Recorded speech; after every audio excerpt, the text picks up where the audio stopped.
నిమిషం ఆగండి. నేనంటే రామూర్తి గారు టైం ఇస్తా. రామూర్తి గారు ఇంకా మాట్లాడాల్సిన గెస్ట్లు ఇద్దరు ఉన్నారు. ఒక్క 5 minutes అండి.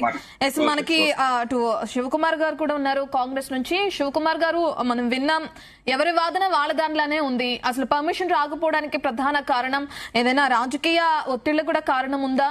ఇవి కూడా విమర్శలు వెల్లువెత్తుతున్నాయి. ఎందుకంటే జూన్ 2న సంకల్పించిన ఈ సభకు సంబంధించి ముందుగానే పర్మిషన్ రాలేదు అంటే కోర్టు వరకు కూడా వెళ్లే ప్రయత్నం చేస్తుంది జనసేన అని కూడా సమాచారం అందుతుంది. మరి రాజకీయ ఒత్తిళ్లే కారణం అనుకోవచ్చా, లేదంటే నిజంగానే శాంతి భద్రతలకి విఘాతం కలుగుతుంది అనుకోవచ్చా? అసలు మీరేం చెప్తారు? ఇప్పుడు జనసేన అధినేత పవన్ కళ్యాణ్ ఇక్కడ సభ పెడితే మీ కామెంట్స్ ఏంటి దానిపైన? ముందుగా తెలుగు ప్రేక్షకులు, మీకు ప్యానెల్ ఉన్న వారికి నమస్కారం. నమస్తే అండి. నేను డాక్టర్ శివ్ కుమార్ లాల్, కాంగ్రెస్ పార్టీ అధికార ప్రతినిధి. అదే కాకుండా 13వ తెలంగాణ ఆవిర్భావ దినం శుభాకాంక్షలు అందరికీ. ఒకటి ముందుగా రత్న గారు, ఈ రోజు ఏదైతే పవన్ కళ్యాణ్ గాని లేకపోతే చంద్రబాబు నాయుడు గారు గాని, ఇది ఒక కూటమి ప్రభుత్వం వాళ్ళ ఆంధ్రప్రదేశ్ లో ఉంది. వాళ్ళు ఖచ్చితంగా ఈరోజు తెలంగాణలో మొత్తానికి వాళ్ళు ఏదైతే పూర్వ వైభవమో లేకపోతే పాగా వేయాలనే రకంగానే వాళ్ళ ప్రయత్నం జరుగుతుంది. ఇది గనక జరిగితే రేపు తెలంగాణని యూటీ చేసే, మళ్ళా పాతలాగా లూటీ చేసే పరిస్థితి తీసుకురావడానికి వాళ్ళు ఆలోచిస్తున్నారు. దానికి ఆ సన్నాహాలు జరుగుతున్నాయి.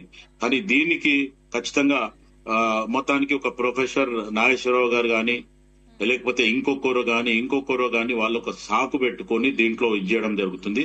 పవన్ కళ్యాణ్ ఒకసారి నువ్వు ఆలోచించుకో. నీ పార్టీ, మీ అన్న పిఆర్పి పెట్టినప్పుడు నీ ఆలోచన ఏంది? నీ ఆ టైంలో నీ బతికేంది? అసలు నువ్వు చిరంజీవిని అడ్డం పెట్టుకొని నువ్వు సినిమాలో రావడము, ఈ రోజు మా తెలంగాణలో కూడా నీకు అభిమానులు ఉండడము, ఒక రకంగా యాక్టింగ్ పరంగా ఆలోచిస్తే సినిమాలు చూసేటోళ్ళందరూ ఒక అభిమానులు, అది వేరు. రాజకీయంగా ఉండే చతురత వేరు, రాజకీయం. మీరు ఎప్పుడు వచ్చినా మొదటి నుంచి అయినా పిఆర్పి టైం అప్పటి నుంచి అయినా మీరు రెచ్చగొట్టడము, తెలంగాణ ప్రజలను కించపరచడము, మళ్ళీ మీరు సినిమాల మట్టుకు తెలంగాణ యాస భాష వాడుకొని ఈరోజు మీరు ఇంకా కూడా తెలంగాణలో మా మాధవ్ రెడ్డి అసంటోళ్ళని ఇంకా బాగా ఆకట్టుకుంటున్నారు. ఇటువంటివి చాలా జరుగుతున్నాయి. మొత్తానికి మా తెలంగాణలో ఉన్న యువకులు గాని లేకపోతే పవన్ కళ్యాణ్ ఫ్యాన్స్ కూడా ఒకసారి ఆలోచించాలి. ఎందుకంటే గతంలో కూడా తెలంగాణ ఇచ్చేటప్పుడు హైదరాబాద్ లేని తెలంగాణ ఇస్తామని చెప్పడం జరిగింది. దాని గురించి కూడా ఉద్యమాలు జరిగినాయి. ఖచ్చితంగా నథింగ్ డూయింగ్ 10 ఏదైతే డిస్ట్రిక్ట్స్ తెలంగాణని మాకు కావాలా, without Hyderabad we don't want Telangana అనే రకంగానే మేము ప్రెజర్ వేయడం జరిగింది. ఇప్పుడు ఇంతకుముందు రామూర్తి మాట్లాడిన దాంట్లో నేను కూడా ఏకీభవిస్తాను. ఎందుకంటే మీకు ఆ బాధ తెలియదు, ఆ కష్టం తెలియదు. ఈ రోజు తెలంగాణలో పుట్టి పెరిగిన ప్రజలు ఎవరైనా సరే, యువకులైనా సరే, 1969 లో జరిగిన ఉద్యమం వేరు, తర్వాత మొన్న 2001 నుంచి స్టార్ట్ అయింది కూడా వేరు. ఈ రోజు నో డౌట్ ఏమన్నా సర్దుబాట్లు ఉంటే అవి చేసుకుంటాము, లేకపోతే పరిపాలనలో ఏమైనా తప్పులుంటే అవి కూడా రీకలెక్ట్ చేసుకుంటారు. అంతేగాని ఖచ్చితంగా ఏదో మళ్ళీ చంద్రబాబు వచ్చి మళ్ళీ తెలుగుదేశం పార్టీని ఇక్కడ మొత్తానికి పవర్ఫుల్ చేస్తాను, లేకపోతే పవన్ కళ్యాణ్ లేకపోతే నరేంద్ర మోదీ మళ్ళీ కూటమి వచ్చి మేము ఇక్కడ కథలు పడతాము అంటే మటుకు ఇక్కడ తెలంగాణ ప్రజలు ఎవరు కూడా గతంలో ఉన్నట్టు లేదు. ఇంకోటి, తెలంగాణలో మేము మొన్న నాగేశ్వరరావు గారు మాట్లాడినది, నాగేశ్వరరావు గారు ఒక ఆయన మంచి అనలిస్ట్, ఆయన ఇంటర్నేషనల్ అనలిస్ట్ చేస్తాడు. మొత్తానికి ఈరోజు నేషనల్ గాని ఇంటర్నేషనల్ గాని ఆయన మాట్లాడిన దాంట్లో ఏముండదు. ఇంకోటి ఏంటంటే ఆయన ఒక సౌమ్యున్ గా మళ్ళీ నేను మాట వెనక్కి తీసుకుంటారా అని ఆయన వీడియో చేసిండు. ఏదో అసెంబ్లీలో గానీ లేకపోతే మంత్రులు మిగతా నాయకులు మాట్లాడినట్టు మాట్లాడలే. ఓపెన్ గా ఆయన ఒప్పుకున్న తర్వాత కూడా ఈ రోజు పవన్ కళ్యాణ్ అసలు ఒక రకంగా ఆలోచిస్తే మొన్నట ఉమ్మడి లేకపోతే నువ్వు డిప్యూటీ సీఎం వరకు ఎక్కడ పోతుంటే, నువ్వు పిఆర్పి పెట్టినా మీరు సక్సెస్ కాలేదు, మొన్న మీరు జనసేన పెట్టినా మీరు ఎక్కడ కూడా సక్సెస్ కాలేదు. టైం బాగుంది, మీకు సక్సెస్ అయింది. నిజంగా రామూర్తి అన్నట్టు మీరు ఆంధ్రప్రదేశ్ డెవలప్ చేయండి. ఇప్పుడు మీరు తెలంగాణలో కాంగ్రెస్ పార్టీ ఉంది, మిగతా పార్టీలు ఉన్నారు. ఇంతకు ముందు తెలుగుదేశం నాయకులు కూడా ఒక మాట మాట్లాడింది, తమిళనాడులో విజయ్ రాలేదా, విజయ్ పార్టీ పెట్టేది అంటే, విజయ్ అక్కడ స్థానికుడు, ఆయన కూడా ఒక సినిమా నాయకుడు, ఆయన ఆలోచించే విధానం. ఇంకొకటి, ఈ రోజు పవన్ కళ్యాణ్ రాహుల్ గాంధీ గారు రాహుల్ గాంధీ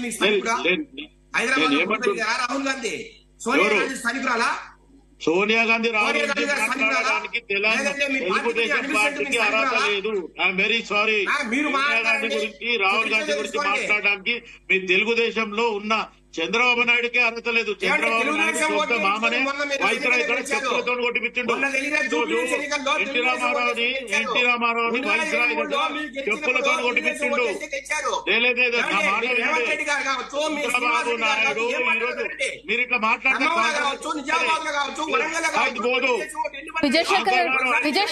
విజయశేఖర్ గారు ఒక్క నిమిషం అండి, ఆయన కంప్లీట్ చేయండి. నేను అంటే శివకుమార్ గారు ప్రధానంగా మొన్న మహానాడులో కూడా అక్కడ TDP working president Nara Lokesh కూడా క్లియర్ గా ఎక్స్ప్లెయిన్ చేయడం జరిగింది. తెలంగాణలో గ్రామీణ స్థాయి నుంచి కూడా పార్టీ బలోపేతానికి ముందుకు వెళ్తామని చెప్పి ఇప్పుడు జనసేన కూడా వచ్చి మీటింగ్ పెడతాను అని అంటుంది. మీరు రెండు పార్టీలు తెలంగాణలో వచ్చి బలోపేతం చేయడం, ఆ పార్టీ బలోపేతానికి ముందుకు వెళ్ళడానికి రెండు పార్టీలకి వ్యతిరేకమైన మీరు అసలు ఏం మీ స్టాండ్ ఏంటా దాని గురించి? ఖచ్చితంగా ఆల్రెడీ పార్టీలు విభజించడం జరిగింది, రాష్ట్రం విభజించడం జరిగింది. వాళ్ళు ఆల్రెడీ మొత్తం మూటముళ్ళ చదువుకొని ఇమీడియట్ గా వెళ్ళిపోయారు. 10 సంవత్సరాల వాళ్ళకి ఇక్కడ ఉండడానికి అవకాశం ఉండే 10 years జరిగిపోయింది. కాబట్టి ఈ రోజు ఆంధ్ర తెలంగాణ ఇంకోటి ఇంతకుముందు రామ్మూర్తి మాట్లాడిన దాంట్లో ఒకటి మర్చిపోయిండు.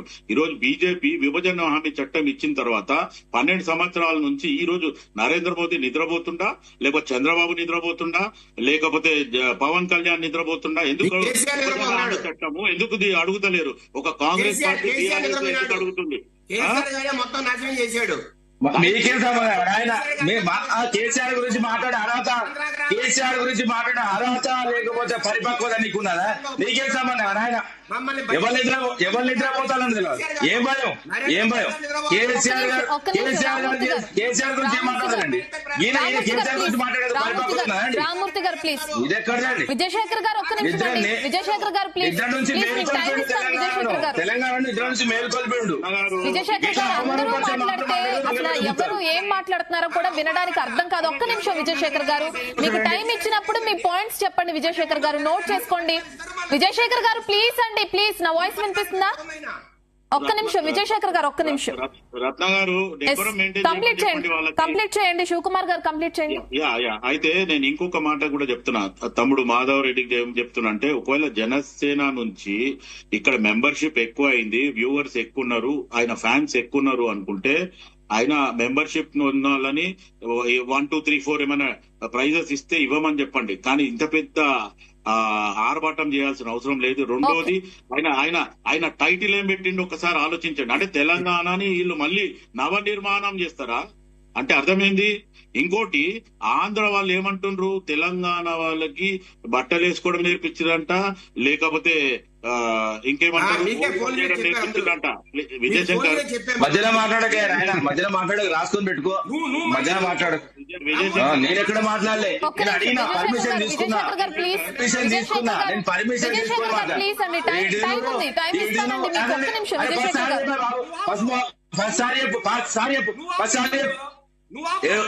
ఎవరిరా నువ్వు ఏం మాట్లాడుతున్నావు నువ్వు? అరే దుర్మార్గుడా, ఏమనుకుంటున్నావు నువ్వు? ఏమనుకుంటున్నావు? ఎవరితో మాట్లాడుతున్నావు తెలుసా నీకు?